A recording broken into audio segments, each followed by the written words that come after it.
Fala aí, galera, Léo Paiva na área para mais um podcast do Léo Vai Pra Marte. E essa parada tá ficando maneira, porque assim, a gente já tá indo para mais de 10 edições. E hoje eu tenho um convidado muito especial. Ele é empreendedor, é viajante, um dos caras que eu conheço que mais viaja, de fato. Ele viaja mais do que os caras que viajam na TV, certo? Tem uma das lojas mais respeitadas da cidade quando o assunto é design e curadoria de primeira qualidade. O fato é que ele tem muita história para contar, vou apresentar logo para que ele possa começar a contar. Eu tô aqui com o Pablo Guterres, o dono da Desconexo Design. E aí, Pablo? Satisfação. Como é que tá, meu irmão? Beleza? Quero ir pra Marte com você, viu? Vamos pra Marte? Só falta ele ir pra Marte. E o irmão dele, o Lucas Guterres, também vai estar aqui mais tarde. Então, assim, são dois empreendedores e como aqui no canal a ideia é falar sobre empreendedorismo, né, Pablo? A gente gosta de falar com pessoas que empreendem, que têm visão... com artistas, né? Eu acho que para trabalhar com o que você trabalha também tem que ser artista, né? Tem que pelo menos exercitar o olhar do artista. O olhar do Não vou me artista. atrever a dizer que eu sou artista, mas convivo com eles há muito tempo. Venho da área de criação, venho da área de publicidade, além de ser engenheiro civil de formação. Nossa. Também venho da área de publicidade, fui músico. Com Fui certeza. músico profissional lá, mas já me aposentei há um bom tempo. Então isso necessariamente exercitou o meu lado artístico. E eu acho que aperfeiçoou esse meu olhar, né, que é o lance que a gente chama de curadoria hoje. Pronto. Existe toda uma bagagem de vida profissional e pessoal, para além dos estudos que a gente tem que fazer para chegar realmente, lá, né? pretensiosamente, poder se chamar um curador. Pronto. Tem que entender muito de arte para ser um curador, né? Tem que buscar um entendimento, acho que generalizado, né? Óbvio que a arte está intrinsecamente ligada ao mundo do design, da curadoria, né? Eu sou um apaixonado por arte, sou um colecionador, então isso veio que meio a reboque de tudo isso, de todo esse mundo que eu fui vivendo ao longo do tempo, me aproximando do design também. Agora, antes da gente entrar nisso aí, que já é uma conversa mais lá pra frente, eu quero ir lá pra base da história toda. Eu cheguei em Fortaleza em 2007, do Rio. Nessa época, eu lembro que a Desconexo era outra coisa. Era outra coisa. A Desconexo era blusa, tinha uma marca descolada, que a galera gostava de usar. Eu tinha o fetozinho lá. Era uma coisa bem diferente do que é hoje. Me conta o início, quando você decidiu fazer a Desconexo com blusa, lá o iniciozinho. Vou contar, é uma história legal, enfim, objetiva. Vou resumir a história, que naturalmente é grande, mas tudo começou, eu quando saí da engenharia civil, quando decidi que não ia, e a minha história era um pouco delicada em casa, porque meu pai era engenheiro, era empreiteiro, tinha uma grande construtora, e eu me formei em engenharia civil. Massa. E tive que, depois de me formar, dizer pra ele que não era o que eu queria da minha vida. Então você imagina o infarto que ele quase teve naquele período. Mas realmente procurei me identificar com outras coisas. Me formei também em publicidade logo em seguida. E o ponto de virada, eu sempre conto essa história, foi o Empretec, né, que é um curso que é um desenvolvimento feito pela ONU. No Brasil ele é patenteado, executado pelo Sebrae. E lá eu conheci uma turma meio heterogênea, né? Tanto tinham grandes empreendedores, quanto empreendedores que estavam se reciclando, quanto empreendedores que queriam vir a ser. Entendi. Né? Pretensiosos que queriam ser empreendedores como eu. E naquela época eu conheci a Joana, que é uma amiga do Mercadinho São Luís, que foi quem me convidou para ir para a CDL, né? E esse é um outro capítulo importante da minha vida empreendedora, para a CDL Jovem. E lá eu comecei a conhecer esse grupo de pessoas. E no Empretec foi exatamente onde eu criei o laboratório que depois veio a ser a Desconexo, que em resumo se transformou numa marca de camisetas descoladas, né? E 6, 7 anos depois a gente se transformou num dos maiores distribuidores de camisetas descoladas das principais redes de varejo desse tipo de produto no Brasil, né? A banca de camisetas, quem é da década do começo da virada do milênio aí, dos anos 2000 a 2010, deve lembrar. Então a gente foi por esse caminho. Em resumo, a Desconexo se transformou numa marca de camisetas em virtude desse projeto de experiência que aconteceu no Empretec lá atrás, meados do ano 2004, 15 anos atrás. Entendi. E o que fez você... Porque assim, eu tive muitas blusas da Desconexo. Eu lembro que era uma coisa aqui da cultura da cidade. O pessoal... Vocês apoiavam determinados artistas. Tinha uma coisa forte. O que fez a mudança? O que foi que fez você... Não quero mais isso aqui. Agora a Desconexo vai virar outra coisa. Eu vou atrás de trabalhar com design, com uma curadoria de móveis assinados, com peças assinadas. O que foi que fez você querer trocar de uma coisa para outra? Porque sempre tem, né? Alguma coisa acontece para é o mercado que não estava tão bom, ou paixão mesmo. Essa é uma outra história interessante também. A Desconexo Camiseta, né? Ela já pegou o começo da internet, mas não existiam as mídias que hoje são tradicionais, né? O Instagram, o Facebook, não existia nada disso. Nós éramos bons no Orkut. E uma das coleções mais bacanas que a gente fez na época, e depois na época um bocado de gente começou a copiar, era uma coleção sobre as comunidades do Orkut, né? Uhum. Tipo, que eram curiosas, né? A camiseta que eu lembro que a gente mais vendeu. Eu posso falar o nome depois tu edita ou tu quer que eu faça o pi? Não, pode falar e não vai ter pi, a gente não edita. Bonzinho só se fode. Acho que a gente vendeu umas 1.500 camisetas dessa no Brasil inteiro. Era uma das comunidades mais famosas do Orkut na época, enfim. E aí foi. O ponto de virada, Léo, da Desconexo Camisetas para Desconexo Design foi há 8 anos atrás e veio de um caminho natural que era o caminho do crescimento, né? Nessa época, a Desconexo vinha crescendo, a gente estava com 4 marcas dentro do grupo, que a gente veio chamar depois de grupo DNX. Então a gente tinha a Desconexo, a Descopromo, que era uma marca de brindes criativos, a The Fun Store, que era um e-commerce de produtos criativos, a Go Strip, que era uma marca de underwear. Massa. E aí eu abri naquele momento, 8 anos atrás, desenhei o projeto do que viria a ser a Desconexo Design, né? Conversei com, enfim, a gente fez uma longa pesquisa de mercado, conversei com o Carlos Otávio, que veio a ser o arquiteto executor do projeto. Conheço. A ideia inicial era da gente ter móveis customizados, né? Nem eu sabia, para ser bem sincero, que a Desconexo viria a se transformar no que ela se transformou. Óbvio que tudo é feito, né? Eu sou um planejador por natureza, eu sempre digo que eu sou capricorniano, engenheiro civil e filho do meu pai, que também era capricorniano e engenheiro civil.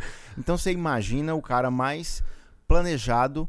Eu não vou me chamar de metódico, porque tem o meu outro lado publicitário e músico que acho que balanceia, que me deixa mais ousado. Mas por natureza eu sou um planejador. Então esse crescimento foi sendo desenhado, mas aí veio a grande virada, que são os imprevistos que a vida ali oferece, né, para exercitar a sua resiliência.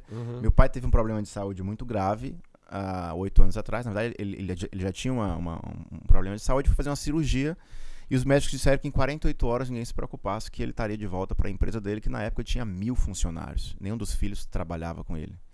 Aí você imagina que ele nunca voltou dessa cirurgia. Ixi. Ele não faleceu, né, não foi isso, mas ele não voltou a poder, a atividade, e ninguém esperava por isso. E aí, nesse momento que foi um trauma pra gente, né, pessoal, a gente teve que tomar decisões, todos os filhos, a família. E eu tive que... A Desconexo Design já estava em obra nessa época, pra você ter ideia, né? Era a minha primeira operação de varejo, era uma operação grande, né, exigia um investimento financeiro, pessoal, né, e de foco grande. E aí, quando a loja abriu, que eu comecei a ver que eu ia precisar fazer ajustes, mas que ela já estava ensaiando, que era uma coisa que podia acontecer, eu tive que tomar uma decisão difícil, mas o mais importante é tomar decisões, né? E acho que da mesma forma como nós empreendedores temos que tomar decisões de ampliar, de abrir, a gente tem que tomar a decisão de recuar na hora que é de recuar. Eu vendi a Desconexo Confecção e fechei as portas dos outros negócios e foquei só na Desconexo Design. E graças a Deus, e há certamente alguma competência que eu adquiri ao longo da vida, foi a melhor decisão que eu tomei na minha vida. Foco, eu acho que é um dos grandes segredos para os negócios bem-sucedidos. Com certeza.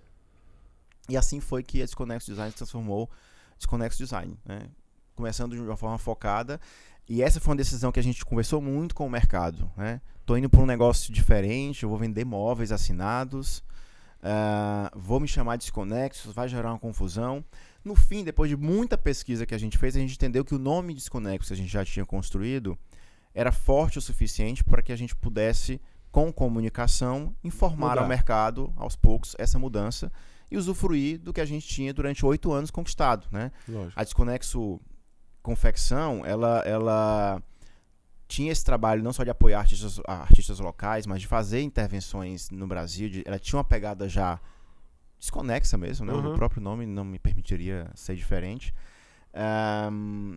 E a gente quis usufruir disso, né? A Desconexo foi únicas empresas na época convidada pelo Sebrae para desfilar no desfiles paralelos do São Paulo Fashion Week, do Fashion Rio. Aliás, outra marca que estava junto com a gente nesse momento, que até hoje está aí, é a Catarina Mina. Né? As minhas são super conceituadas hoje no Brasil, elas ficaram focadas ali na confecção. Claro. Eu só fiz dar a virada de mercado, mas continuei desconexo, como estamos até hoje. E esse crescimento foi muito grande, né? Porque eu acho que a tua parte de marketing foi assertiva no campo de... Você é um cara que viaja muito. A partir do momento que a loja começou, você começou a gerar essa ideia, não tô falando que a ideia não é real, ela é real, da curadoria, olha, cara, eu vou viajar o mundo e eu vou trazer pra vocês o que tá rolando. Isso é uma coisa implementada e estabelecida hoje. Né? Você consegue fazer isso, tanto que nos seus vídeos mostra você barganhando, trocando ideia, essa brincadeira mesmo, vai me vender por isso, vamos lá, me ajude a te ajudar, né? Então ficou uma coisa de autoridade, você conseguiu gerar essa autoridade de curadoria e nos tempos atuais, só com autoridade mesmo, para as pessoas confiarem em você, né? Que a gente chamou de garimpo desconexo. Garimpo desconexo, Eu brinco com meus amigos, mas tem uma verdade interessante por trás disso. Mas eu brinco com os meus amigos que eu tinha que inventar alguma desculpa na empresa para fazer o que eu mais gosto, que é viajar. Eu tô nessa Aí agora. Inventei o garimpo desconexo, que é a desculpa que eu tenho para viajar sempre, para poder trazer novidade. Mas isso tem uma base na minha história pessoal. Eu lembro muito bem. Eu não sou daquele planejado chato, ou planejador chato, que diz, o que eu quero ser daqui a 10, daqui a 15, daqui a 20. Cara, eu não tenho muito essa paranoia, nem tenho paciência para fazer isso. Mas eu tinha um sonho de adolescente, que era o seguinte: meu sonho é, quando eu crescer, ter um emprego que me permita viajar o mundo inteiro.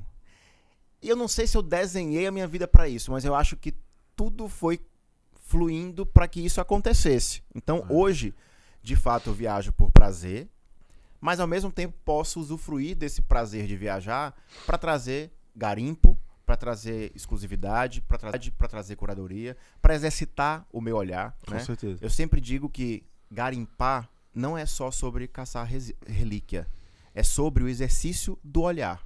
Né? Eu acho que é isso que faz um curador se transformar em um curador. Né? Uma pessoa que tem, primeiro, informação, bagagem, né, cultural, tem que ter a mente aberta à força para tudo. Né? Acho que, por natureza, nós temos resistência, nós temos preconceitos. Claro. E eu como ser humano, também certamente tenho os meus, mas eu pelo menos me proponho a me colocar no lugar do outro, a escutar o outro, né, a ir até o outro. E aí tem um lance, né, que daqui a pouco a gente vai conversar a respeito, que é esse lance de ir a lugares que as pessoas não vão. Eu também gosto de conforto, eu também gosto de vez em quando de luxo, mas eu adoro cutucar a minha zona de conforto. Né? Então, nas viagens também, luxo pra mim é experiência. E experiência pode ser eu cozinhar com o chefe do Ritz em Paris, né, que foi uma experiência que eu tive o prazer de ter, ou ir pegar um teco-teco lá em Nairobi para ir no meio da savana africana, pousar numa tribo do Quênia e ficar pulando com a tribo dos Maasais. Cara, não tem preço isso, não tem luxo nenhum nisso, mas a experiência é inesquecível. Né? Então toda essa história para contar que você viveu faz parte da curadoria, do exercício do olhar. Hoje eu posso com muito mais critério, conteúdo, dizer se esse artesanato é bom, não é, ou né, o tu bom rodou muito, né? Eu rodei, eu visualizei, então assim, óbvio que o que é bom e não é muito pessoal, né? Mas hoje eu tenho bagagem, referências para dizer, olha, eu gosto disso por isso tem uma referência daqui, dacular, e tem valor para você colocar em casa ou não, enfim. Então esse exercício do olhar. E você acaba não se misturando só com o que você está garimpando, com as pessoas do lugar, né? Essa viagem que você fez... Que é a minha paixão, né? Você pegou o teco-teco. É conhecer gente. Qual foi o lugar mesmo? Essa última viagem do teco-teco foi no Masai Mara, né? Que é uma reserva no meio da savana queniana. O Masai Mara é uma reserva que vai do Quênia à Tanzânia. E os Maasais, né, são as tribos famosas. Quem quiser dar o Google aí, é Maasai, né, como se escreve? A gente bota aqui, M-A-S-A-I. Eles são famosos no mundo inteiro pelos pulos altíssimos. Então você vai ver fotos. Eu fiquei vendo tu pulando com ele lá. Agora olha como é conflituoso, né? Ao mesmo tempo em que eu achava o máximo, porque a estética das cores, de que eles são lindos e têm personalidade. E o lance dos pulos, que é uma coisa que eu fazia quando meus joelhos ainda me permitiam. Eu viajava o mundo fazendo pulos altíssimos. Então eu tinha curiosidade de conhecer as tribos. Agora, olha o conflito que você, quando vai lá, se propõe. É lindo, as fotos são lindas, os caras são gente boa. Joguei bola com eles. Depois mandei deixar minha camisa do Neymar de presente pro cara, que deu um show. Fez 100 embaixadinhas. Irado. Sem deixar a bola cair. Agora, sabe o que é o lance do pulo? Quem pula mais alto ganha mais admiração das mulheres. E os maçais, eles podem casar com quantas mulheres quiserem. As mulheres maçais, não. Só podem casar com um homem. E aí começa a criar um conflito, sabe? Aí eu tô aqui louvando os caras que eu achava que eram massa. E agora eu tô em dúvida se eu acho tão massa. Mas tem aquela coisa cultural ali, mas tem a coisa cultural. Bem, né? Mas é isso, né? É você cutucar o desconfortável. Eu não consigo viajar, e eu tenho sempre muito cuidado em relação a isso, né? Só com o olhar do turista tradicional. A gente tem que ter muito respeito por onde a gente tá entrando, por aquela cultura, por que é assim, né? É muito como você chegar lá, fazer foto, botar no Instagram e tchau, né? Então, isso é uma coisa que cada vez mais hoje eu me pergunto, que impacto que eu tô dando, bom ou ruim para esses caras, eu posso fazer algo de melhor por eles, né?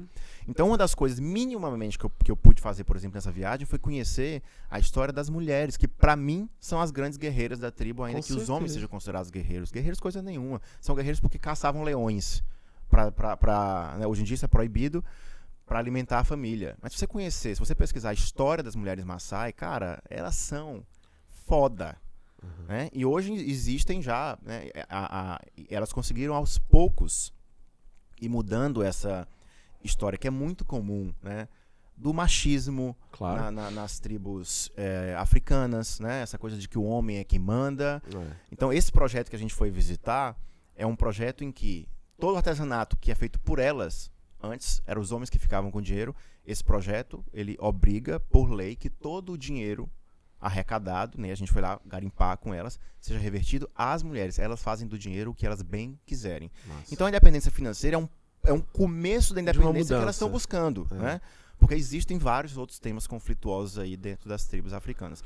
Mas é isso, é você cutucar o seu desconfortável, assim. Foi legal, foi divertido, mas a gente precisa entender um pouco mais do que a foto que a gente coloca no Instagram. E além disso tudo, como é que você articula essa viagem? Porque tem viagens que você faz, assim, aqui até era uma próxima pergunta sobre o garimpo, que é um projeto que você tem, e que eu lembro que até eu vendi minha GoPro pra você há muito tempo atrás, lembra? Acho que foi o primeiro... Pra ir filmar os garimpos, os garimpos, né? Vai pra Marte, tá comigo aí. No primeiro já deve estar na gaveta essa câmera, né? Mas enfim, o que eu fico pensando... Essa viagem, eu fiquei... Onde é que você articulou? Como é que você chegou lá? Como é que você pegou? Deve ter um agente de viagem foda, né?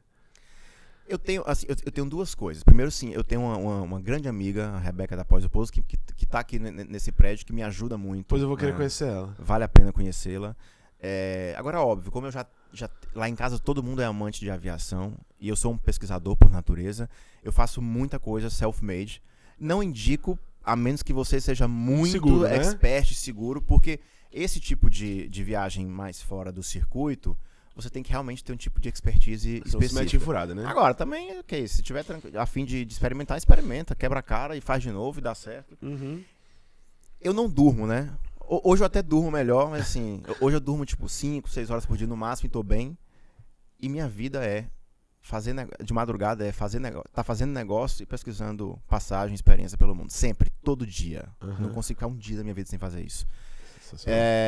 Só que é muito mais do que pesquisar passagem aérea, né? É pesquisar experiência, é logística, lugares, né? É casar.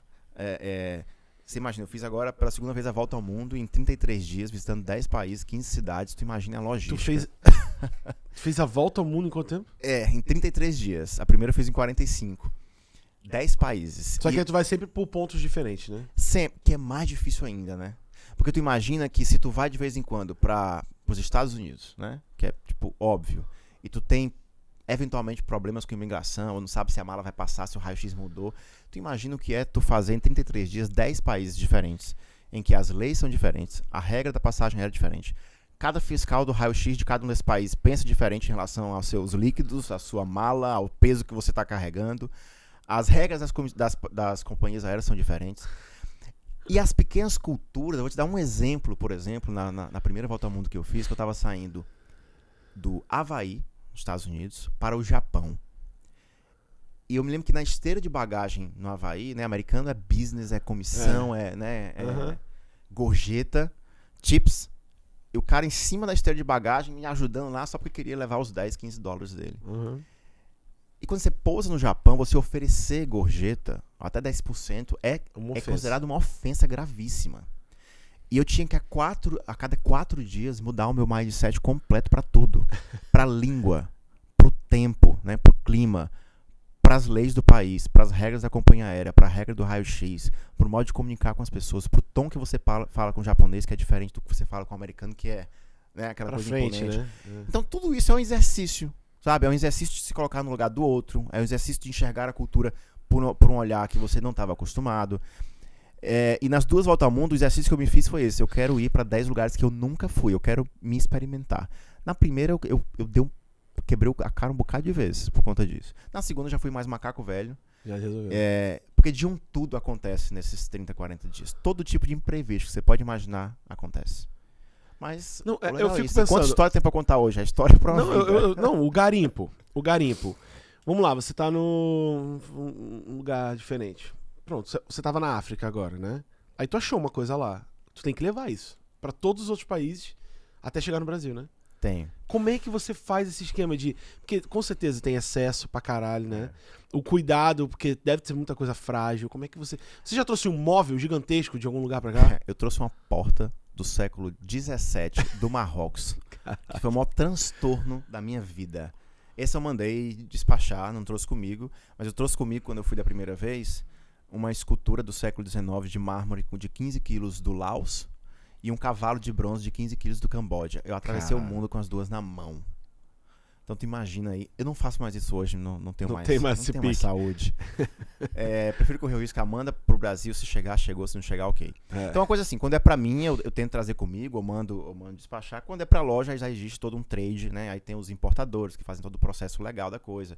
Aí tem que ter logística, envolve parte fiscal, envolve parte de imposto, parte de frete, de custo.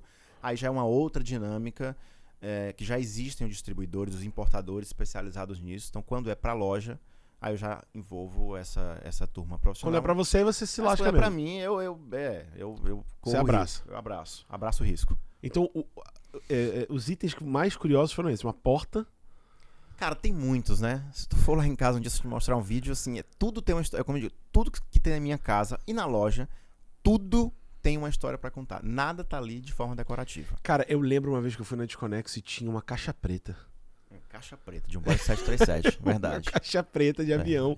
Aí vale uma caixa preta de avião. Tu tirou do fundo do mar. A gente é amante de aviação lá em casa, né? Então hoje eu ainda tenho, por exemplo, eu tenho portas originais, pedaços de fuselagem de Boeing. Eu lembro que eu fiquei alucinado em querer comprar, mas na época eu era bem liso. Agora acho que melhoraram um pouquinho, né? Mas eu digo lá. Certo. Era 3 cadeiras de avião, cara. Maravilhoso. Originais. Eu falei, bicho, eu preciso botar isso no meu escritório um dia. Relíquias. Você tá ali. Mas, um dos itens que a gente mais vendeu na loja, eu não sei se tu lembra, foram os carrinhos de comissaria da VASP e da Varig. Foi. A gente vendeu mais de 50 desses carrinhos pro Brasil. Era uma coisa que a gente nem imaginava. A gente achou que ia vender 2, 3. A gente vendeu mais de 50. Hoje em dia nem tem mais, porque já se vendeu todos. Então quem tem, né? Quem tem é relíquia, né? Pode guardar que é patrimônio. E aquelas cadeirinhas, vendeu? Vendeu. Vendeu, tudo vendeu. A caixa preta, desculpa a curiosidade, mas a caixa preta de um avião que não caiu, né? Um avião... Não, jamais. Sucata de um avião... Nem colocar energia dessa do na loja. Já é sucata, né? Avião que vem dos leilões, né? Das empresas que quebraram, da VASP, da Varig, da Transbrasil. Então tudo isso virou relíquia, tudo foi leiloado, nossa, né? E tu entra... Você tá na lista... Naquela lista secreta de curadores, tipo, meu amigo, ó, tem um avião aqui que vai ser desmontado. Alguém te liga? Você faz parte desse grupo seleto? Me liga. De saber antes? Eu tenho uma pessoa em Campinas que sempre me... Que fazia pra mim. Ela, o avô dela, na época, que tinha arrematado quase todos os leilões. E sempre que tem essas relíquias... As pessoas vão conhecendo, né? Tem que estar no networkzinho, né? Oferece pro Pablo que ele gosta. Então a gente já cria essa rede de exclusividade. Avião? Manda pra ele lá. Tu é doido, bicho. Quando eu vi a caixa preta, também é uma caixa preta de avião que tá aqui dentro dessa loja. Mas quem é fã de aviação hoje a gente ainda tem. A gente tem bico de avião ainda, a gente tem porta, pedaço de fuselagem. Mas o garimpo faz muito mais do que a aviação, né? A aviação é apenas uma paixão pessoal. É uma parte, né? Mas você vai ter coisas incríveis. Uma outra relíquia, cara, que tem tudo a ver com a história da minha vida, foi um piano de cauda que eu consegui garimpar. Olha a história desse piano, que incrível. Depois, se tu quiser, eu mando pra incluir aí. Eu quero. Eu tinha um sonho de adolescência também de ter um piano lá em casa. Todo mundo começou a tocar piano com 6 anos de idade. Nossa. Todo mundo lá em casa é músico, Todo né? mundo. Meu irmão mais novo levou o Inclusive legado tem pra um frente. estúdio, né? Tem um super estúdio O melhor de da gravação, cidade, né? é engenheiro de som, produtor musical. E eu, meu irmão do meio, eu sou o mais velho, a gente se aposentou oficialmente, mas a gente adora música, né? E eu sempre tive vontade de ter um piano de cauda, só que o piano de cauda geralmente é muito caro, né? Quando eu fui ter o meu primeiro apartamento, eu comecei a pesquisar e aí encontrei um piano em São Paulo que tava com preço super... Cara, Justo. que pressão pra um piano de cauda. Vou pegar um avião e vou em São Paulo pra ver se esse piano realmente vale o que vale. Vale o que, né? Tipo, É o com esse famoso preço, piano que tá nos teus vídeos de Instagram, que é a aquele galera famoso tirando o piano. som. É esse famoso piano. Então pronto. Enfim, fui lá, toquei no piano, tava todo desafinado, mas o piano esteticamente lindo. A moça falou, não, esse piano é da década de 70. Eu falei, beleza, fiz um negócio, preço massa, mandei pra Fortaleza, paguei uma cegonha lá, tipo, R$1.000 e pouco pra trazer o... Aí chamei meu afinador e falou, Pablo, esse piano tem que trocar a estrutura dele inteira. Tu vai gastar uns R$10.000 aqui. Caralho. Já tava com o piano, tinha que fazer, Que é um peso pra quem tá cagado, né? Enfim, mas o fato, aí meu irmão na época morava em Los Angeles, pediu o número de série do piano para um amigo dele que era catalogador de pianos, e ele descobriu que o piano era de 1895, tem 130 anos. Nossa, então De uma marca chamada Pleyel Paris, que se você der um Google aí, é a única marca em que Chopin fazia os seus concertos. E essa marca faliu em 2013, ano que eu comprei o piano. Ou seja, eles não produzem mais nenhum piano. Ele produziu o último piano em dezembro de 2013. Então em virou Paris. um garimpo mesmo. Virou uma relíquia sem preço. Sem preço. E o som dele é daquele piano vintage, sabe? Aquele piano de vó mesmo. Então todo mundo que vai lá em casa, música, então, cara, faz uma festa, porque fica um som lindo, a energia é massa. E é uma baita história pra contar, né? Tu é doido. Uma peça de colecionador. Então valeu, né? O investimento. Valeu. Mas isso é aquela só... A gente tem a sorte de editor, né, Mala? Tem aquela sorte de editor que, puta, aconteceu isso mesmo. A dele é sorte do cara que garimpa, né?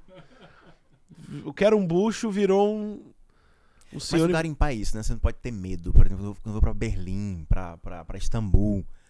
Os lugares onde você vai encontrar as maiores relíquias é um lugar em que, via de regra, as pessoas têm medo. É um lugar que parece meio sujo, meio escondido. É massa. É esse lugar que eu quero ir. É o underground. É aí que você vai encontrar as relíquias. Né? Você precisa realmente ser um cara desapegado mesmo, porque... Isso aqui é o meu negócio, é? Opa, foi mal, meu povo. É ao vivo, certo? Tá tudo silencioso, mas tocou. Eu preciso falar sobre essa viagem. Assim, tem muita coisa pra gente falar, porque quando se trata de viagem, acho que tem 4 podcasts aqui pra fazer, né? Coreia do Norte. Vamos lá. Eu confesso, todo mundo aqui... Sensacional. Eu vou primeiro dar a impressão do leigo, que é interessante, justamente pra você desmistificar aí qualquer coisa. Eu lembro de uma notícia que eu li sobre a Coreia. Assim, eu sou politizado, gosto de ler e tudo mais. Sou um cara liberal, não sou um cara conservador. E eu lembro que quando eu vi uma notícia do americano, estudante americano, que foi pra Coreia do Norte, e que pegou no quarto um cartaz. Você deve saber dessa história, né? Sei, me hospedei no hotel que ele se hospedou. Ai, caralho. Então pronto, vamos lá. Que ele pegou um cartaz político, né? Lá da coisa e guardou. Acho que mais como um souvenir, não é um roubo, é um souvenir. Só que é proibido no país isso. Totalmente proibido. O cara ficou 15 anos preso. Voltou para os Estados Unidos em coma, morto. Foi devolvido para a família em coma. Eu lembro que quando eu vi aquilo, eu falei, gente... Aí entra aquele negócio que você falou da zona de conforto do impacto cultural. Assim, como é que pode, né? Como é que é tão diferente do que a gente está acostumado, apesar de loucuras atuais estarem acontecendo, mas eu digo assim, como é que pode? O cara pegou um cartaz e morreu lá, entendeu? Quando eu vi que você tava indo pra lá, eu falei, mas esse cara é doido, o que ele tá fazendo aí? Coisas assim, né? Pensamentos genéricos sobre o assunto. Você faz a viagem guiada por 2 pessoas que são ligadas ao governo, não é isso? Isso. Sua impressão. Vai você agora. Eu estou te falando do que eu tinha de impressão de medo, de coisa. Mas né? é isso, né? Primeiro, Que é real, né? A tua história tá verdadeira. A única correção ao fato que você colocou, ele ficou 3 anos preso. O americano... Ele foi condenado a 15, né? Isso. Desculpa. Acho que ele foi condenado a 15, correto. Ele tinha 21 anos. Ele ficou hospedado lá no Yangakdu, que é o hotel principal. Foi o hotel onde me hospedei. E a primeira coisa é o seguinte. Primeiro, não tô aqui pra fazer juízo de valor, pra dizer que a Coreia ou Kim está certo ou errado. Lógico. Mas eu queria lá ter a minha versão. Lógico. Ou escutar a versão deles. Dessa e de outras histórias. Então o que eu posso te dizer é que, óbvio, a versão deles é diferente. Lógico. Não sei se é certa, não sei se é errada. Eu só quero que a gente se pergunte por que aquela que a gente escutou, que é mais confortável, É verdadeiro. tô aqui em casa ouvindo o Jornal Nacional, a versão ocidental dos fatos, é a verdadeira. Bom, pode até ser, mas no mínimo a gente tem que escutar a versão deles. Lógico. Então a versão deles é a seguinte. E você foi lá dentro ouvir, né? Eu fui lá dentro. É porque eu não tenho como, né? Primeiro, o garoto, todo mundo é muito bem orientado, né? Quando entra. Que pode, antes de entrar, na verdade, você faz um briefing na China, em Pequim. Você só pode entrar na Coreia do Norte por 2 caminhos. Pequim, na China, ou Vladivostok, na Rússia. Existem agências autorizadas nesses 2 países, autorizadas pelo governo norte-coreano, que são, né, credenciadas para levar os turistas. Tudo muito organizado. No dia antes da viagem, você tem que fazer uma entrevista de 1 hora e meia na agência, onde ele vai basicamente lhe contar que essa não é uma viagem de turismo padrão, que você tem que ter os seguintes cuidados, o que você tem que respeitar, e sair minimamente orientado, né? Show. E eu, muito curioso que sou, perguntava, né, ao cara do briefing lá na China, posso isso?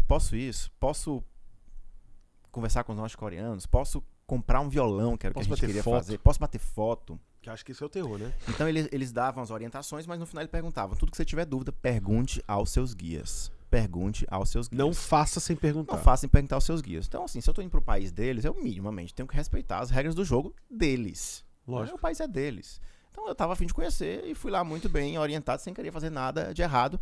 Mas, à medida que fosse me sentindo à vontade, eu queria perguntar, eu queria conhecer, eu queria fotografar, eu queria filmar. Eu queria mais do que isso. Só que a gente foi mais longe no final, né?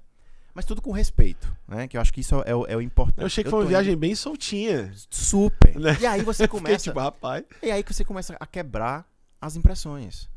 Pode fotografar tudo. Pode filmar tudo. Não tem nenhuma restrição nesse sentido. A única restrição em relação a foto e vídeo é não faça graça com os Kim.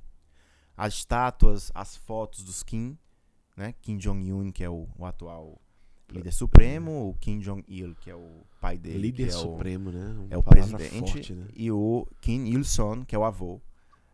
E é isso, assim, só existe um presidente, só existe um líder supremo e só existe um... O termo, cada um é uma coisa, né? Não existe 3 presidentes, ex-presidente não. O presidente que morreu era presidente, o outro era o líder supremo e o outro é um terceiro nome que agora me fugiu. Uhum. Então você não pode fazer foto pela metade, não pode dobrar os jornais com a foto do Kim, que está em 100% das capas de todos os dias do jornal. Gente, jamais! Isso eles falam o tempo inteiro. Coloque um jornal no lixo do seu quarto ou use esse jornal para embalar uma garrafa de cachaça norte-irana que você comprou. Jamais. Gente, eu tô faça fudido. isso. Eu ia me fuder porque Jamais faça minha isso. memória é de peixe. Então a gente Então, melhor respeitava não ir, né? as regras Eu. básicas. Agora assim, posso levar o jornal para casa? Pode. E a coisa que eu mais queria era justamente o pôster que disseram que o cara roubou. Só que eu queria um pôster legal. O que pode, A né? história a versão dos norte-coreanos é o seguinte. Primeiro, você fica acompanhado 24 horas pelos guias. Eles dormem no seu hotel, inclusive. Não no seu quarto, mas existe um andar só para os guias que acompanham os turistas. A versão deles é que o garoto saiu do hotel principal, foi num prédio anexo, em que era um prédio do staff, né? Entrou de forma proibida, pegou da parede enfim, um adereço lá que tinha símbolos do governo, tirou, olhou, botou de volta no lugar, ele não levou para casa, mas ele descumpriu a lei deles, porque ele saiu acompanhado, entrou num lugar que a entrada era proibida, e foi preso. 3 anos depois, o governo norte-coreano informou que ele estava em coma. E até aí ninguém sabe, né, o que foi que aconteceu. O que aconteceu. A versão do governo norte-coreano é de que ele tinha uma doença e tomava os remédios, e aí um belo dia ele começou a, enfim, ter convulsões, entrou em coma, e aí foi quando a Coreia do Norte resolveu, né, deportar ele de volta para os Estados Unidos, morreu 3 dias depois que chegou em casa. Tu soube isso lá dentro? Essa parte da história é conhecida, né, de que ele morreu, mas assim, essa versão do exatamente o que aconteceu, existe essa versão dos Não, a história, essa história macro eu sei, mas eu digo... um pouco diferente da história E eles contaram pra ocidental. vocês lá dentro? Contaram pra gente lá dentro. As suas próprias guias? As nossas próprias guias. Agora, o lance é o seguinte, óbvio que isso assusta, né? Óbvio que dá um medinho, mas é o que eu sempre digo pra minha mãe, que morre de medo dessas viagens, e pra todo mundo que faz essa mesma pergunta. Imagina. Tu é doido, é? Coreia do Norte? Tu é doido, é? Fazer o que no Irã? Cara, hoje em dia a informação tá em todo lugar. Mas ser doido nem sempre é pejorativo, viu, bicho? Pois é. E tipo, Léo, assim, não, porra, eu quero ver o que ninguém vê. Eu vou dar o... Se isso não fosse eu pra te contar, quem ia te contar, entende? Tem que sempre ter um pouco dessa ousadia. E assim, essa loucura. Qual é o parâmetro que as pessoas estão usando pra dizer, tu é doido, é? Fazer o que na Coreia do Norte? Qual é o parâmetro? Da sanidade que ela acha que tem, né? Eu vou dar o parâmetro da minha mãe dizendo que eu tava louco indo pro Irã, que eu ia ser assassinado, que eu ia morrer. O Irã, estatisticamente, são números. Basta dar um Google, você vai ver números reais em relação a isso que eu tô dizendo. O Irã é 10, estatisticamente, se você considerar o número de homicídios para cada 100 mil habitantes, aquele número básico que todo país mede, o número do Irã é 10 vezes menor do que o dos Estados Unidos. Se você comparar com a selva em que vivemos, é 100 vezes menor. A chance de eu morrer no Irã é, no mínimo, 100 vezes menor do que em Fortaleza. Eu sempre disse o seguinte, nós somos cearenses, brasileiros, somos sobreviventes. Se eu não morrer aqui, Deus o livre que vai ser na Coreia do Norte, no Irã, em qualquer lugar. A menos que, ó, vá pro meio da guerra, vou pro meio da guerra na Síria. Aí, menos. Até fui na fronteira com a Síria. Não consegue. Mas tudo mas entenda. Não tô me colocando em risco, sabe? Eu não tô porque sou aventureiro, quero arriscar, quero... Minha mãe disse assim, vocês ficam querendo arriscar a vida de vocês. Não, eu não quero, pelo contrário. Acho massa viver, acho massa curtir a experiência. Eu me formo antes pra caramba, antes de me colocar numa experiência dessa. Eu acho que você tem que ter o entendimento também do outro lado agora, né? Existe quem é pra ter parâmetro de me chamar de doido, né? Mas se você se colocar no lado do outro... Mas 90% das pessoas não vão fazer isso. Não vão, porque é uma missão de vida mesmo. Na Coreia cara. do Norte, é mais ainda. Nós só escutamos falar de um turista estrangeiro que morreu na Coreia do Norte em décadas. Eu com certeza não ia ser o segundo. Então é isso, assim, tudo bem. Foi um fato polêmico também, curioso. Tá, mas eu quero ir lá, eu quero conhecer. E lá dentro é completamente diferente do que a gente espera. Você pode conversar com os norte-coreanos que você quiser. Óbvio, tem aí a barreira da língua, mas os guias ajudam. E tem gente que estuda coreano, e tem gente que fala, e vai lá conversar com eles, numa boa, em qualquer lugar. E elas, óbvio, elas falam, não, eles levam onde querem. De fato, eles fazem um pré-roteiro, mas o tempo inteiro eles perguntam, isso tá ok pra você? Você quer fazer algo diferente? E você tem o direito de customizar. A gente, por exemplo, customizou pra caramba. A primeira coisa que eu fiz quando cheguei no aeroporto de Pyongyang foi, e mesma coisa, o guia já te disse, nada de fotos no aeroporto. Pergunta em todas as suas guias. A primeira pergunta, a gente queria tanto tirar foto, mas não pode. Claro que pode. E fizemos foto no aeroporto inteiro. E a primeira coisa que eu perguntei, a gente queria muito comprar um violão. Será que tem violão aqui na Coreia do Norte? Saímos do aeroporto, direto. Eu tenho certeza que nenhum turista na história da Coreia do Norte pediu isso. Quando a gente... E sabe o que me deu essa ideia? Um mês antes da gente chegar, a Joss Stone postou um vídeo cantando para um grupo de norte-coreanos e turistas num bar de Pyongyang. Falei, gente, como é que ela conseguiu fazer isso? Como é que ela não foi presa? Falei, cara, não tem presa nenhuma. A gente não só conseguiu comprar um violão, como a gente tocou em 8 lugares diferentes para vários norte-coreanos. A gente fez muito mais do que a Joss Stone fez. E eu, um mês antes, me fiz a mesma pergunta. Como é que ela conseguiu fazer isso? Não foi presa? Ela fez a Como mesma é coisa que que não você, se chateou com esse rock and roll? É. E é isso. A gente perguntou. Isso, claro que pode. E eles são muito musicais. Eles adoram música. Aí a gente descobriu que a nossa guia, uma delas era pianista profissional. Tem uns vídeos lindos. Hoje eu vi ela. E aí eu levei um amigo meu que era músico, né, o Cláudio Mendes aqui de Fortaleza.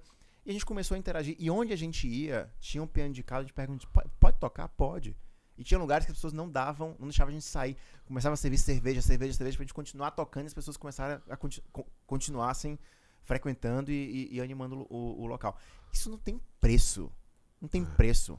E a gente conversava abertamente com os norte-coreanos, com as guias especiais que falavam bem inglês, sobre tudo. A única coisa que você não pode é fazer graça e respeitar a idolatria que eles têm, sim, pelos Kim. Aí, se você concorda, não é um outro, né? Eu também tenho minhas ponderações ao fanatismo de qualquer espécie, mas você podia conversar abertamente, desde que, obviamente, eu fazia as perguntas com respeito, né? E tentando entender se eu não estava invadindo demais. Agora, uma pergunta mais de opinião mesmo. Você sente que eles mostram só o que deve mostrar? Porque eu já vi outras pessoas que viajaram pesquisando pra Coreia, repórteres, jornalistas, pessoas bacanas, assim, falando que realmente o que eles visualizam por Pyongyang, né? Pyongyang, pronto. Que se tem pessoas dizendo o que quer que você tem que ver, talvez você esteja vendo uma coisa maquiada, você sentiu isso? Léo, porque deve ter outras tantas coisas, deixa né? Deixa eu fazer uma cutucada aqui. Cutuca, quando um estrangeiro vem pra Fortaleza, tu mostra o quê? Não, mas o que eu quero dizer, não tem ninguém do governo me dizendo o que eu tenho que ver, né? Os guias certamente são orientados a lhe mostrar o melhor de Pyongyang, óbvio. Agora, eles lhe dão a permissividade... É que tu não pode rodar sozinho, tu não pode pegar um negócio e ir embora. Óbvio, né? Existem várias restrições, né? Como o próprio guia já tinha dito lá atrás, não se trata de um turismo tradicional. Então, por vários motivos, você não pode rodar sozinho, mas eles lhe perguntam o tempo inteiro, você quer fazer algo diferente, você quer visitar? Então, dentro dessas restrições, você... é aquela coisa, pergunte aos guias. Nada do que eu... Talvez eu não tenha perguntado algo tão disruptivo que fosse tão proibido.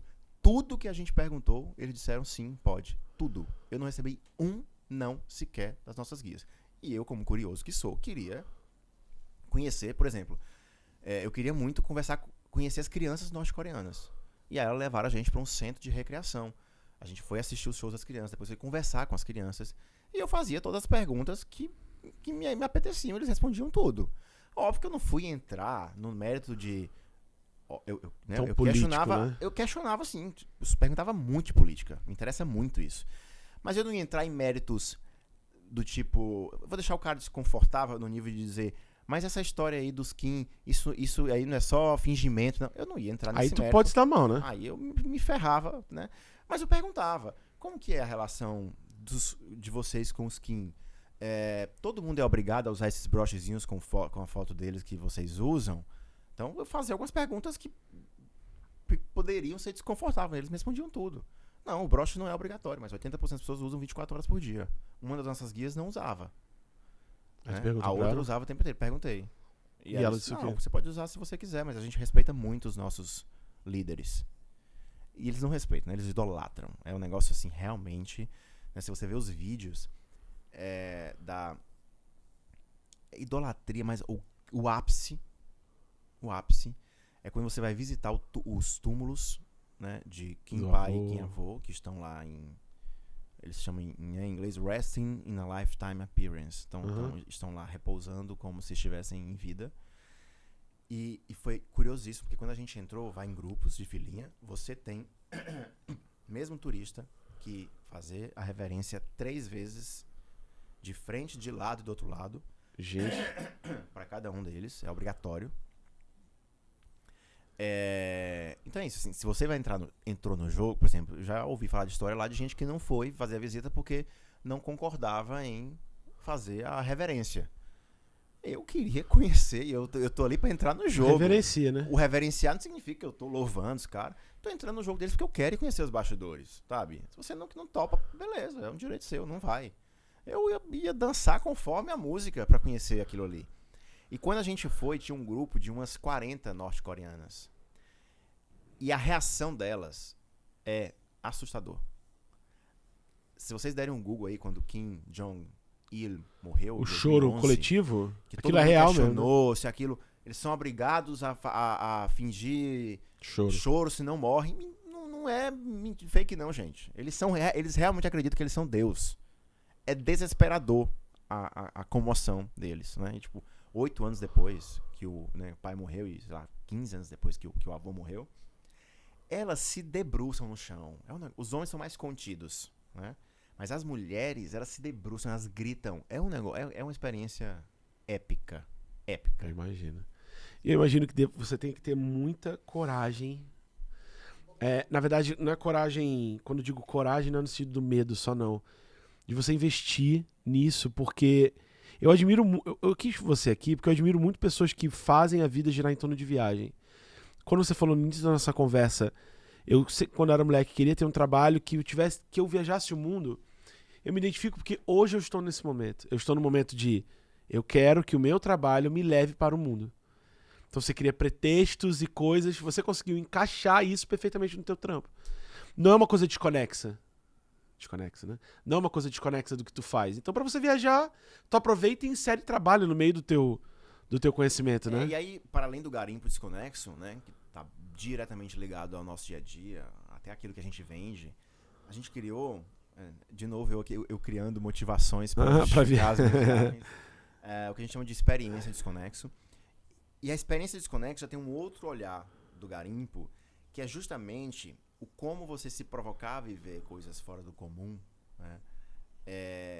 Eu acho que essas são as grandes bagagens que você traz para casa. E você viver em uma casa que, para além do sofá assinado pelo fulano, da mesa assinada, e tudo isso, né? Tudo isso é convergente para você criar aquele espaço, aquela energia, para você contar todas essas histórias para seus amigos, para seus filhos, para seus netos, para seus parentes, né? Então, eu sempre digo assim, mais do que a lembrancinha que você traz da Torre Eiffel e de Paris, é a lembrança do momento que você viveu na Torre Eiffel, e isso se transformar em histórias inesquecíveis para você contar dentro de casa. Então, tem tudo a ver, sim, essas experiências que a gente vive fora de casa com a nossa casa. É a mais rica bagagem que a gente traz pra dentro dela. São as experiências que a gente viveu fora dela. Iradíssimo. Concordo plenamente. Cara, olha, com relação à viagem, é meio enlouquecedor, porque é tanta coisa que tu já viajou, é tanto país que tu já foi, tanto canto que tu já foi. Teve alguma experiência? A gente tá falando de, não, cara, eu cuido da minha vida, eu não viajo pra que aconteça nada, mas já teve algum momento nas suas viagens que você pensou, agora foi. Meu amigo, me meti numa aqui que eu acho que essa daqui eu deveria ter passado. Já teve, por exemplo, você entra em teco-teco. Você entra em, sei lá o que, nunca passou por nenhuma situação que você pensou, ok, agora deu, temos. Já teve, assim, pontuadas, nada muito grave. Mas, por exemplo, em termos de aviação, teve um caso muito, muito cruel de um voo que a gente estava fazendo de TAP. Empresa aérea que, aliás, eu jamais indico, mas eventualmente tenho que viajar. Tô ligado. Num voo Paris-Lisboa, em que foi tão bizarro, eu tava cochilando e eu percebi como fã de aviação que o avião deu uma inclinada para baixo assim de uma vez. Nem todo passageiro percebe essa inclinação, porque é um procedimento de padrão, mas que pode não ser padrão, graças a Deus no caso era. E de repente eu vi os comissários correndo de um lado pro outro, batendo nas portas pras pessoas saírem do banheiro. Mas o desesperador foi quando eu virei pra trás e a comissária estava sentada com um texto na mão, rezando. Aí eu entendi que realmente o momento... A minha referência de se está tudo bem ou não... Reza não, minha filha, para! A minha referência de se está tudo bem ou não é sempre olhar para os comissários, sempre. E geralmente eu acho que eles são incríveis, né? Porque você tá na turbulência truando... E eles não estão nem aí. Eu falei, não, então os caras estão assim, não tá tudo certo. Quando eu vi a mulher rezando o texto, eu entendi que ferrou. É hoje. E aí, eu só ouvi preparar para o pouso de emergência, né? Em inglês, muito ruim, sério? Naquele lance. Eita, aí é ruim. Cara, nessa hora, minha mãe já tinha aqui, acho que me furado com as 7 unhas na minha mão.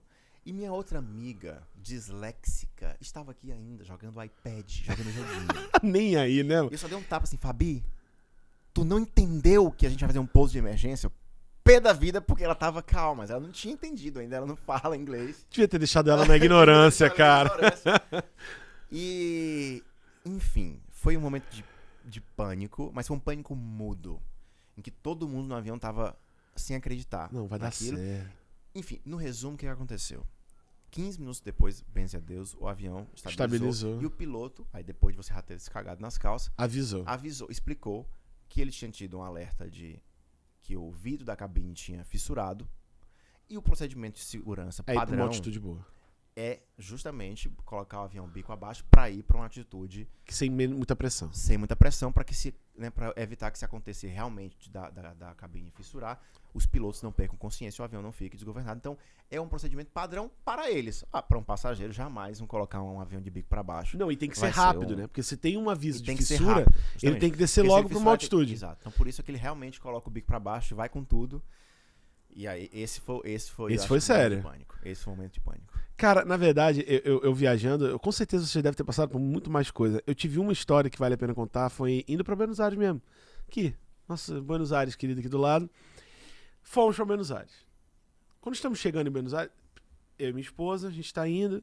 Chegamos, já vimos Buenos Aires, estamos em cima de Buenos Aires. O cara falou, estamos nos aproximando, sei lá o que, português mesmo. Preparar pra pouso, cabine, todo mundo se prepara e tal. Pronto, aí beleza. Aí depois o bicho vai, aí o bicho volta. Aí o bicho vai, aí o bicho volta. Bicho, sem sacanagem, ele deu umas 7 voltas. E um silêncio mudo. Ninguém falava nada.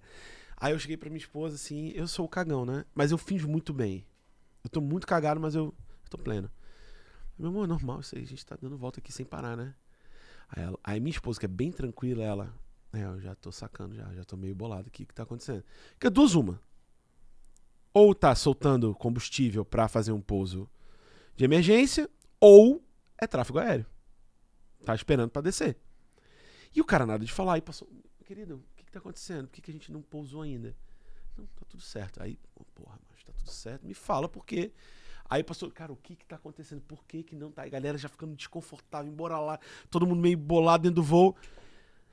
Cara, ainda bem que não foi nada. Mas a primeira coisa que eu falei pro piloto foi, filho da puta. Ele, boa noite passageiros, estamos agora... Isso depois de 45 minutos. Insensível. Ele, senhores passageiros, agora estamos prontos, estávamos com tráfego aéreo, prontos pra pousar. Mas foi um geral na cabine. Filha da puta, que sei lá o quê. Mas era simples. Queridos passageiros, estamos dando uma voltinha aqui.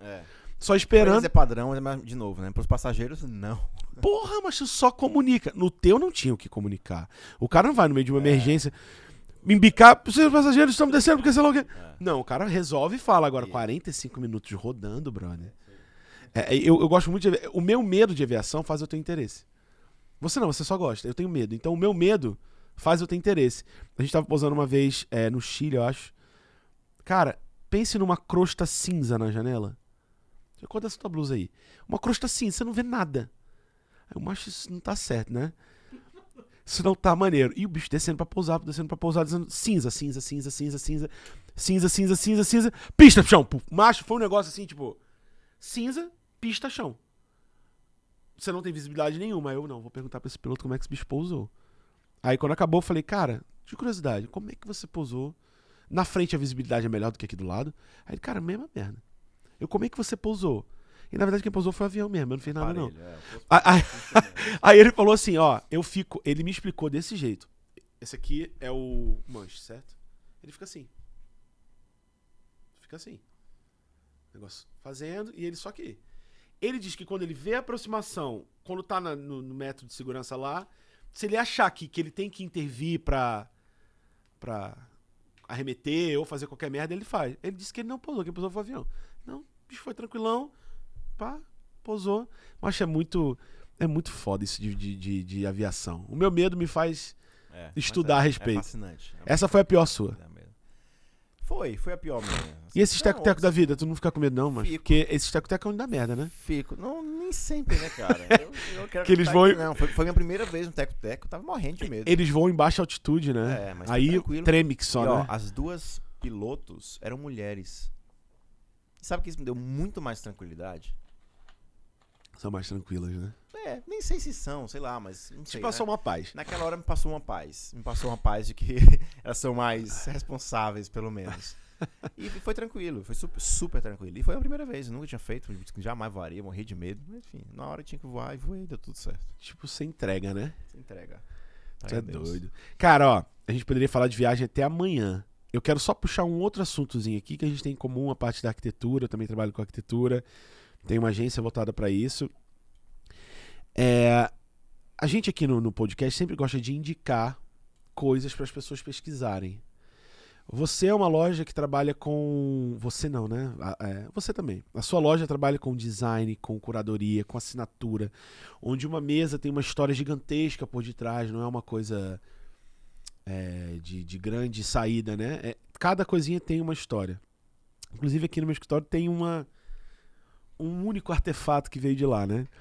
Mas quem você indicaria hoje para os novos estudantes de design e arquitetura para conhecer aqui na cidade? Porque a gente está começando esse podcast de dentro para fora, da cidade de Fortaleza para o Brasil. Então, a minha ideia primeiro é valorizar todo mundo que está aqui dentro. Então, você, como um cara que faz curadoria, que convive com muitos arquitetos, com muitos designers, quem você indicaria para a moçada que está chegando no mercado agora conhecer? Tipo, olha, veja essa galera daqui, que essa galera daqui é faixa vermelha, certo? Tá acima da preta, os caras são foda, vai estudar o que eles estão fazendo para passar pro seu trabalho. Quem que você indica?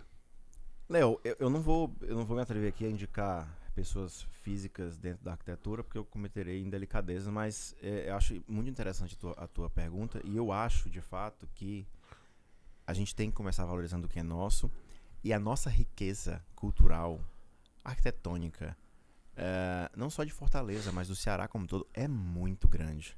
Então, referências que eu poderia dar para esses novos, né, e aí, de novo, mesmo que você seja arquiteto, designer, você tem que ampliar o seu leque e não focar só em pesquisar arquitetura. O Cariri, por exemplo, é uma região riquíssima. Riquíssima em tudo. Em cultura, em fósseis, em arquitetura. O que tem de gente boa em arquitetura né, ali na região do Cariri é um negócio que você não acredita. Já trabalhei com alguns lá. Sem falar no artesanato, né? Seu espírito celeiro. Assim, toda vez que tem alguém... maravilhoso, eu levei o Michelotti, que é da Casa Vogue, pra lá, o cara ficou louco, né? E seu Expedito é apenas a grande referência, mas tem... E tá lá, ele junto com a família toda, enfim. Tem tantos outros na região do Cariri, enfim, que eu não vou conseguir citar. Dona Maria... eu esqueci o sobrenome dela, mas é uma senhorinha de 80 e tantos anos que faz umas casinhas de barro. A gente pesquisa e bota na descrição. Depois a gente compartilha aqui. Coisas... lindíssimas, é muito rico. E aqui em Fortaleza tem uma turma, né, de artistas, tanto dos clássicos, né, se a gente lembrar aí, Cévolo Esmeraldo, que foi uma referência, não está mais vivo, mas a sua obra é vivíssima, né? Fortaleza tem um dos maiores acervos de artes do Brasil, só isso mostra a riqueza, né, que esse estado tem pela arte. Tem novos artistas que eu amo, né? Tipo Sérgio Gugel, Cadé, o Iver, o Wilson Neto, o Túlio Paracampos. Eu vou cometer indelicadeza de não citar todos aqui, porque são muitos. Mas só para dar um gostinho. Um petisco. Gente muito boa, né? E se conectar com essa galera é se conectar com a arquitetura, né? Porque, querendo ou não, eles vivem esse mundo e a arte está diretamente ligada à arquitetura, ao design de interiores. Então é assim, acho que a melhor dica é essa, é abrir a cabeça, porque o óbvio você já vai atrás, mas sim, foge do óbvio um pouco, sabe? Vai pesquisar a ocupação dos espaços urbanos, vai caminhar pelas praças de bairros desconhecidos, quantos projetos incríveis tem de reocupação urbana, né? O Festival Concreto é outro festival sem precedentes no Brasil, né? Tipo, é muito fácil fazer um festival desse em São Paulo, mas no Nordeste, no Ceará, olha a força que esse negócio tomou, né? Ajudando na reocupação dos espaços urbanos. A gente já participou de alguns projetos. Se você googar aí um projeto que a gente idealizou, que a turma do Festival Concreto idealizou, né? E o palco na época foi a Desconexo foi só abraçou a ideia, na verdade, deles e ajudou no patrocínio, foi a Arquibancada do Pôr do Sol. Não sei se vocês lembram desse projeto, mas é um projeto que vale pesquisar aí. A gente doou 300, 400 cadeiras de estádio de futebol que a gente tinha lá empacadas no estoque. E eles fizeram um processo né, lá no Espigão, colocaram as cadeiras pra galera ver o pôr do sol de camarote. Então são pequenas coisas que custam muito pouco materialmente, né, mas exigem essas mentes criativas da cidade, mas que transformam a cidade, tem poder transformador, né?